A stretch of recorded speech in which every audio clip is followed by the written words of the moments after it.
প্রত্যেক ভক্ত তুলসী মালা ধারণ করা অবশ্য কর্তব্য বলে নির্ধারণ করা হয়েছে।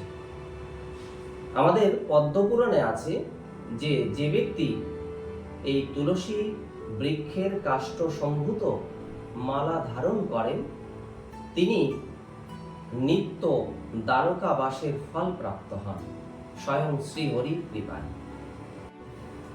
জয়াদিশান, আমাদের আজকের আলোচ্য বিষয় মাছ মাংস খেয়ে কি তুলসী মালা পরা যায়, তিলক ধারণ করা যায়?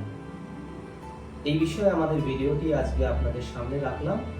ভিডিওটি ভালো লেগে থাকলে অবশ্যই লাইক করুন, সাবস্ক্রাইব করুন এবং বন্ধুদের মাঝে শেয়ার করুন। প্রথমেই বলি, প্রশ্নটি আজকের সময়ের পরিপ্রেক্ষিতে খুবই তাৎপর্যপূর্ণ। আমাদের অনেকের মনে এই প্রশ্ন ঘোরাফেরা করে, অনেকে জানতে উৎসাহী এই বিষয়টি নিয়ে। তাই ভক্তদের মনের দ্বন্দ্ব নিরসনে আজ আমরা ব্রতী হয়েছি প্রশ্নটির উত্তর দানে। তো প্রথমেই বলবো, এক কথায় উত্তর দিলে উত্তর হবে না। যদি বলেন কেন, তাহলে বলতে হবে তেল এবং জল যেমন মেশে না, ঠিক তদ্রূপ রজ আর সত্যগুণ কখনো মেশে না, অর্থাৎ তাদের সহাবস্থান সম্ভব নয়। তবে একটা কথা আছে, সেটা হলো এই যে যদি আমরা তুলসী মালা ধারণ করি এবং তিলক ধারণ করি, তাহলে আমাদের দেহ এবং মনের উপর সত্যগুণের প্রভাব পড়ে।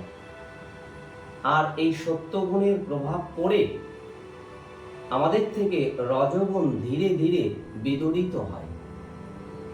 আমাদের শ্রীমদ্ ভাগবত গীতার গুণত্রয় বিভাগযোগ নামক 14 অধ্যায়ে 17 নং শ্লোকে বলা হয়েছে, ভগবান বলছেন, সত্যাৎ সঞ্জয়তে জ্ঞানম রজস লোভ এব চ প্রমাদ মোহ তমস ভবত অজ্ঞান মেব চ।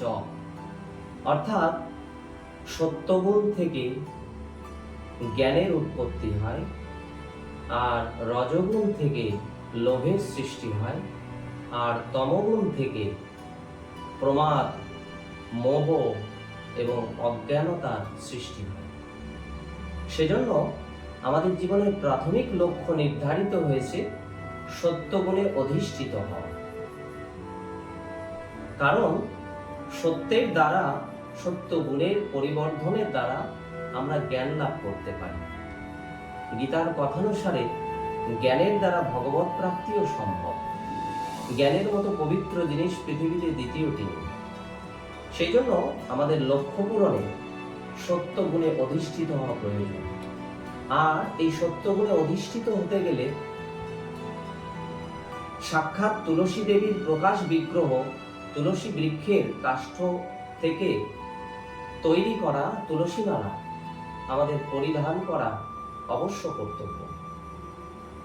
তাহলে আমাদের দেহে এই সত্যগুণের প্রভাবে প্রভাবান্বিত হয় এবং আমরা সত্যগুণে অধিষ্ঠিত হওয়ার ক্ষেত্রে এগিয়ে চলি।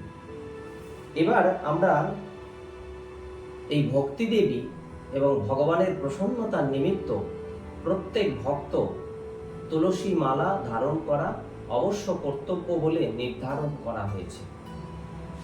আমাদের পদ্মপুরাণে আছে যে যে ব্যক্তি এই তুলসী বৃক্ষের কাষ্ঠ সম্ভূত মালা ধারণ করেন তিনি নিত্য দ্বারকাবাসের ফল প্রাপ্ত হন স্বয়ং শ্রী হরির কৃপায়।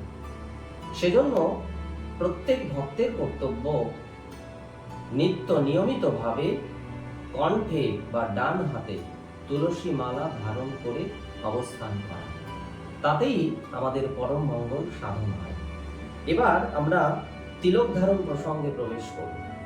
তিলক ধারণ প্রসঙ্গে আমাদের শাস্ত্রে পদ্মপুরাণে বলা হয়েছে, আমরা তর্পণ করি, আমরা যে কোনো শুভ কর্ম করি না কেন, সেটা দান হোক, সেটা পিতৃপুরুষের উদ্দেশ্যে শ্রদ্ধার্পণ হোক, যজ্ঞ হোক, তপস্যা হোক, যা কিছু করি না কেন, যদি তিলক ধারণ করে না করা হয় তাহলে আমরা বিশেষ কোনো ফল প্রাপ্ত হতে পারি না, অর্থাৎ সেটা নিষ্ফল হয়। এই জন্য শুভ ফলাকাঙ্ক্ষী প্রত্যেক ব্যক্তির উচিত দেহে তিলক ধারণ করা। এই জন্য আমরা দেখি সাধু ভক্তেরা বা বৈষ্ণবেরা তাদের দ্বাদশ অঙ্গে বিষ্ণুর নাম অঙ্কিত করে তিলক ধারণ করে, ফলে ভগবান শ্রীকৃষ্ণ তাদের রক্ষা করেন। বৈষ্ণব হচ্ছেন তিনি যাকে দেখলেই শ্রীকৃষ্ণের কথা মনে পড়ে, বলেছেন মহাপ্রভু। আর এই শ্রীকৃষ্ণের কথা মনে করিয়ে দেওয়ার জন্য বৈষ্ণবেরা কণ্ঠে মালা এবং অঙ্গে তিলক ধারণ করেন। এই তিলক ধারণ আসলে বিষ্ণুর স্বরূপকে অধিষ্ঠিত করা। সেজন্য আমরা দেখতে পাই, যদি কেউ পরলোক গমন করেন, সেক্ষেত্রে আমরা সেই ব্যক্তির দেহে বিষ্ণু মন্দির অঙ্কিত করে তিলক ধারণ করিয়ে দিই এবং তার দুই চোখে তুলসী পত্র সংযুক্ত করি, যার দ্বারা সে বিষ্ণু দেবের প্রসন্নতা অর্জন করে বিষ্ণু লোকে গমন করতে পারে। তাই তুলসী ও মালার গুরুত্ব সর্বজন স্বীকৃত বিষয়, এ বিষয়ে কোনো সন্দেহ নেই। শ্রী মহাপ্রভু আরো বলেছেন, যে কপালে তিলক নেই সে কপাল শ্মশান সদৃশ। আর শ্মশানে মৃতদেহের কার্য করা হয়, সেখানে প্রেতাত্মা অপদেবতা অবস্থান করে। সেজন্য বলা যায়, যে কপালে তিলক নেই বা যে দেহে তিলক নেই, সেখানে অপদেবতার বসতি হয়, অপদেবতার অবস্থান হয়। সেজন্য কল্যাণকামী এবং হিতাকাঙ্ক্ষী সকল ব্যক্তির কর্তব্য দেহের রক্ষা বিধানে দ্বাদশ অঙ্গে তিলক ধারণ করা। এটাই পরম কর্তব্য বলে নির্ধারিত হয়েছে। শুধু ভক্তগণ, ইষ্টদেবের প্রসন্নতার নিমিত্ত আমাদের প্রত্যেকেরই তুলসী মালা ও তিলক ধারণ করা একান্ত কর্তব্য। আপনি মাছ গ্রহণ করুন আর ছাড়ুন, সেটা তো আপনারই সিদ্ধান্ত। তবে একটা বিষয় পরিষ্কার ধারণা নিয়ে নেই, শাস্ত্রের কথানুসারে আমাদের তিলক ধারণ এবং মালা গ্রহণ পরম মঙ্গলের কারণ। এ বিষয়ে কোনো দ্বিধাদ্বন্দ্ব রাখবেন না, আর এ বিষয়ে কোনো ভুল করবেন না। সকলে ভালো থাকবে, সুস্থ থাকবে। জয় রাধে।